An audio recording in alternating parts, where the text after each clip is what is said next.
Praise lord. వాక్యంలోకి వెళ్లే ముందు చిన్న ప్రార్థన చేసుకుందాం. స్తోత్రం స్తోత్రం స్తోత్రం ప్రభు, సర్వోన్నతుడా సర్వశక్తిమంతుడా, కృపామయడానికి లెక్కలేని స్తోత్రాలు నాయన. విరిగి నలిగిన హృదయం దయచే ప్రభు, మారు మనసు దయచే ప్రభు, రక్షణ భాగ్యం దయచేయమని అడుగుచున్నాను ప్రభు. ప్రతి ఒక్కరికి నాయన ప్రభు నిన్ను స్థుతించే భాగ్యం దయచేయమని అడుగుచున్నాను ప్రభు. విరిగి నలిగిన మన హృదయం దయచే ప్రభు. ఈ పండుగ దినాలలో ప్రభు, పండుగ జరుగుచుండగా ప్రభు వారందరినీ ప్రభు సఫలతను దయచేయమని, నా ప్రార్థన నాకు ఆలకించమని యేసు నామములో బ్రతిమాలి వేడుకుంటున్నాను తండ్రి, ఆమేన్.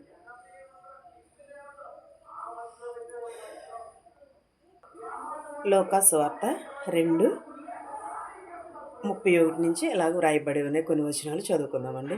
నీవు సకల ప్రజల ఎదుట సిద్ధపరిచిన నీ రక్షణ కన్నులారా చూచితివి. ఎవరు? నీవు సకల ప్రజల ఎదుట సిద్ధపరిచిన అంటే దేవుడు మనకి ఈ లోకంలోనికి ఎందుకని వచ్చి ఉన్నాడు? ఎలాగ వచ్చి ఉన్నాడు? దేవుడు మనకి వెలుగుగా వచ్చి ఉన్నాడు ఈ లోకంలోకి. మనకి వెలుగు ఆయన వెలుగు మన పైన ప్రకాశింపచేయను.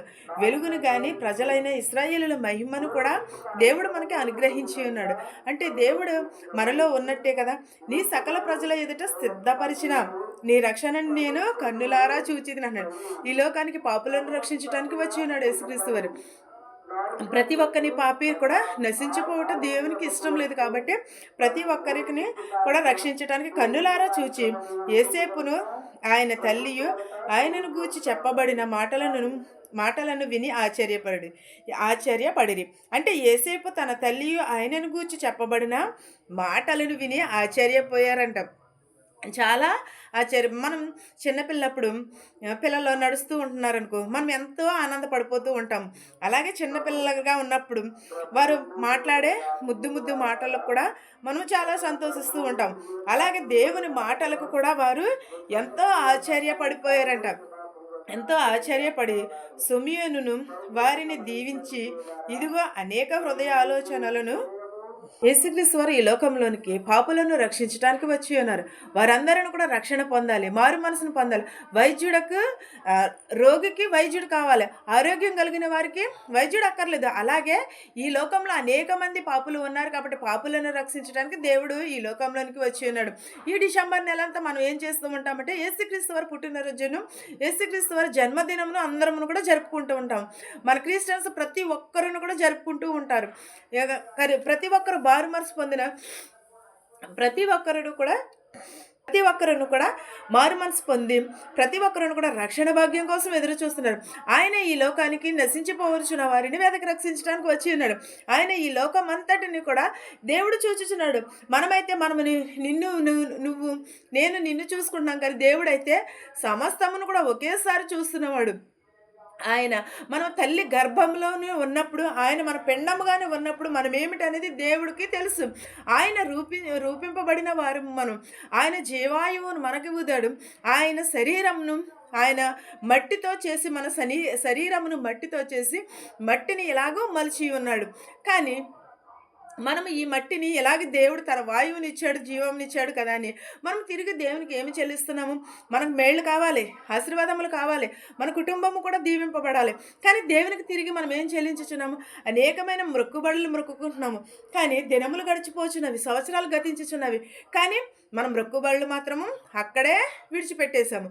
మన హృదయము అనేకమైన ఘోరము పాపములు చేయుచున్నది.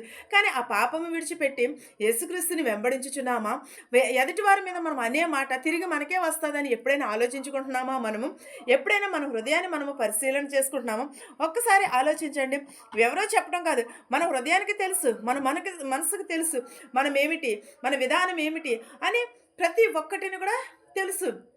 మనము ఈ లోకపు వైపు చూసి ఏం చేస్తున్నామంటే దేవుడిచ్చిన మహిమను పొందలేకపోతున్నాము.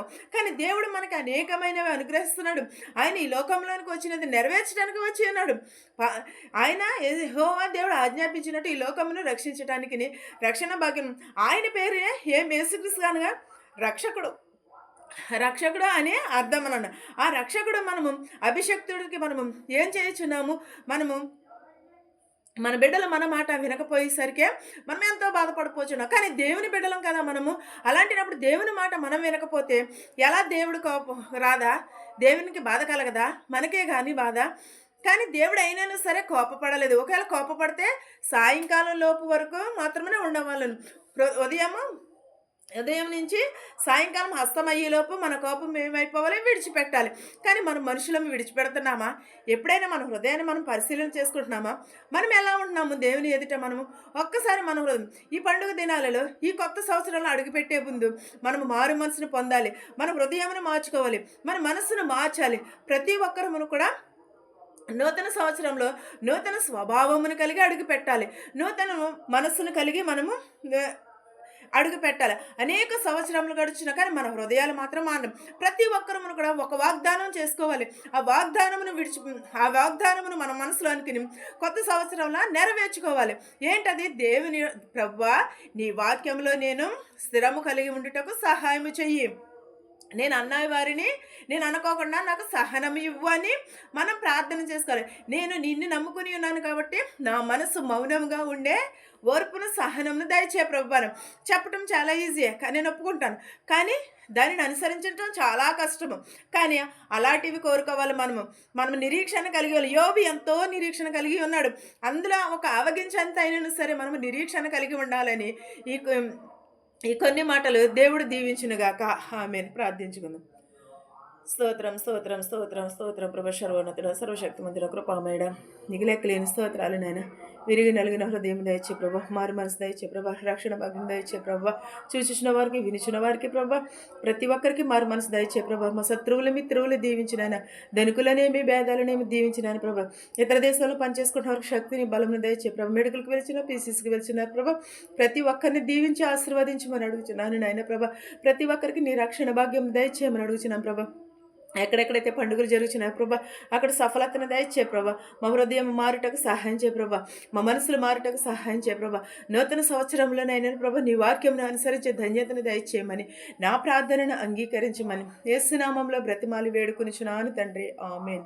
పరలోకమందున్న మా తండ్రి, నీ నామమును పరిశుద్ధపరచబడును గాక, నీ రాజ్యం వచ్చును గాక, నీ చిత్తము పరలోకమందు భువేందు నెరవేరినట్లును మరుదినాహారం నేడు మాకు దయచేయము. మరణస్తులను మేము క్షమించిన ప్రకారము మరణములను క్షమించుము. దృష్టి నుండి శోధన నుండి తప్పించుము. రాజ్యమును శక్తియు మహిమయు నిరంతరము నీవై ఉన్నావు మా తండ్రి. ఆమేన్. చూచుచున్న వారికి వినుచున్న వారికి సదాకాలముని కృప తోడయుండును గాక. ఆమేన్. ఆమేన్. అందరికీ వందనాలు.